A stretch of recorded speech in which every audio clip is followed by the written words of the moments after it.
नमस्कार, आप देख रहे हैं आवाज़ इंडिया, देश की भरोसेमंद आवाज़। मैं हूं अजीत। खबरों का सिलसिला शुरू करने से पहले आइए सबसे पहले एक नज़र डालते हैं आज की हेडलाइंस पर। बॉलीवुड की लेजेंडरी सिंगर आशा भोसले का निधन। मुंबई के ब्रिज कैंडी अस्पताल में ली अंतिम सांस। कल शाम 4 बजे शिवाजी पार्क में होगा अंतिम संस्कार।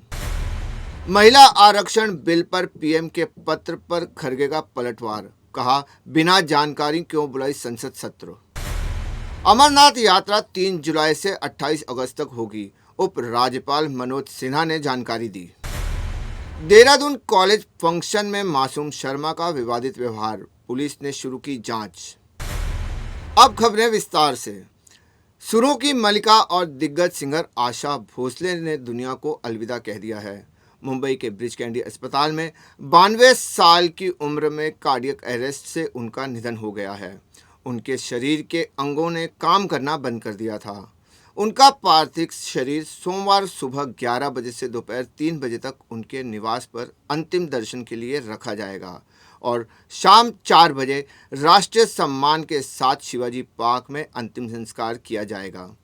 रविवार रात को उन्हें कार्डियक अरेस्ट आने के बाद अस्पताल में भर्ती करवाया गया था। उनके पोते ने बताया था कि चेस्ट इन्फेक्शन और थकान के कारण उनकी तबीयत बिगड़ी। सांस लेने में दिक्कत हो रही थी। उनके लंग्स में इन्फेक्शन हुआ था।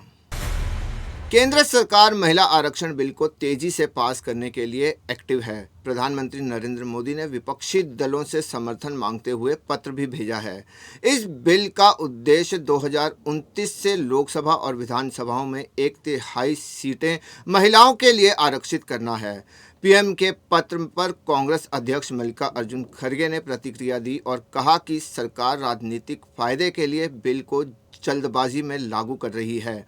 खड़गे ने यह भी सवाल उठाया कि संसद सत्र क्यों बिना जानकारी बुलाया गया। जम्मू कश्मीर के उपराज्यपाल मनोज सिन्हा ने घोषणा की कि दक्षिण कश्मीर स्थित अमरनाथ गुफा मंदिर की तीर्थ यात्रा 3 जुलाई से शुरू होकर 28 अगस्त को समाप्त होगी।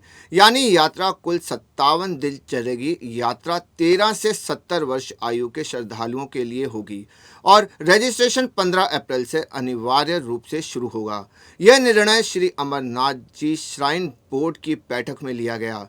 श्रद्धालु बोर्ड की आधिकारिक वेबसाइट से ऑनलाइन पंजीकरण कर सकेंगे।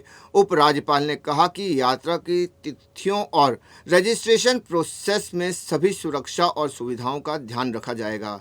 इससे श्रद्धालुओं को सुरक्षित और सुव्यवस्थित यात्रा मिलेगी। उत्तराखंड की राजधानी देहरादून के डीएवी कॉलेज में आयोजित संस्कृति कार्यक्रम के दौरान हरियाणवी गायक मासूम शर्मा का एक वीडियो सोशल मीडिया पर वायरल हो गया, जिसमें वे मंच से गाते हुए अचानक अभद्र भाषा और गालियों का प्रयोग करते नजर आए। कार्यक्रम में मौजूद छात्र छात्राएं और आयोजक इस व्यवहार से असहज हो गए। मासूम शर्मा को कार्यक्रम में आकर्षण के लिए बुलाया गया था, लेकिन कुछ ही देर में उनका व्यवहार बदल गया और उन्होंने किसी व्यक्ति को लक्ष्य बनाकर आपत्तिजनक शब्दों का प्रयोग किया। वीडियो के वायरल होते ही लोगों ने सार्वजनिक मंच पर अनुचित आचरण के लिए गायक पर कार्रवाई की मांग की। मामले में देहरादून पुलिस ने संज्ञान लिया और वायरल वीडियो की सत्यता की जांच शुरू कर दी है। वक्त हो चला है एक छोटे से ब्रेक का।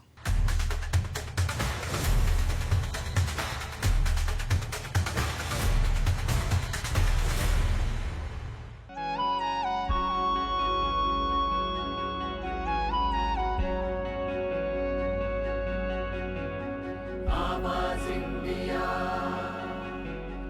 आवाज इंडिया, आवाज इंडिया,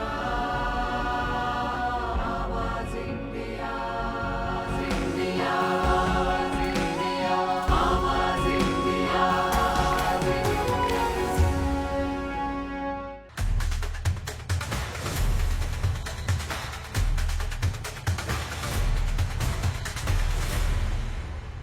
ब्रेक के बाद आप सभी का स्वागत है।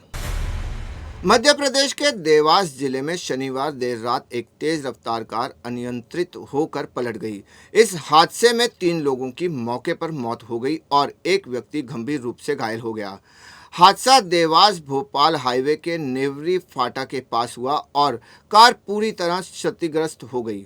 घायल व्यक्ति को स्थानीय लोगों की मदद से नज़दीकी अस्पताल पहुंचाया गया, लेकिन गंभीर स्थिति के कारण उसे इंदौर रेफर कर दिया गया। सभी मृतक और घायल ग्राम गुनाई के निवासी हैं। पुलिस ने मौके पर पहुंचकर शवों को पोस्टमार्टम के लिए भेजा और प्रारंभिक जांच में तेज रफ्तार को हादसे का मुख्य कारण बताया। साथ ही अन्य संभावित कारणों की जांच भी शुरू कर दी है। अमेरिका और ईरान के बीच इस्लामाबाद में हुई बातचीत के फेल होने के बाद पाकिस्तान की पहली प्रतिक्रिया सामने आई है। विदेश मंत्री इशाक डार ने कहा कि पाकिस्तान ने दोनों देशों के बीच वार्ता कराने की पूरी कोशिश की। उन्होंने बताया कि उनका उद्देश्य मौजूदा सीज फायर की समय सीमा बढ़ाना और आगे बातचीत के लिए अनुकूल माहौल बनाना है। पाकिस्तान भविष्य में भी दोनों पक्षों के बीच बातचीत कराएगा और उम्मीद है कि अमेरिका और ईरान सीज फायर का पालन करेंगे।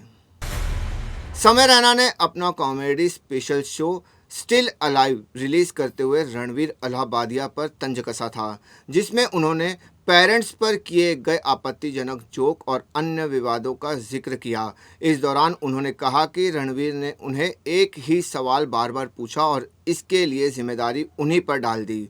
अब रणवीर इलाहाबादिया ने पापाराजी से बातचीत के दौरान तंज देते हुए कहा, समय कौन समय, टाइम हमारा टाइम अब है। उन्होंने पापाराजी की तारीफ भी की और कहा कि दोनों का समय चल रहा है। इस जवाब के बाद सोशल मीडिया पर दोनों के फैंस में हलचल मच गई है। रणवीर की यह प्रतिक्रिया समय रैना के तंज का सीधा जवाब माना जा रहा है। सीएसके ने आईपीएल 2026 के मैच में दिल्ली कैपिटल्स को 23 रन से हराकर अपनी पहली जीत दर्ज की, जिसमें संजू सैमसन नाबाद 115 रन बनाकर प्लेयर ऑफ द मैच बने। हालांकि कप्तान ऋतुराज गायकवाड़ पर मैच के बाद 12 लाख रुपए का जुर्माना लगाया गया, क्योंकि टीम ने धीमी ओवर रेट बनाए रखी।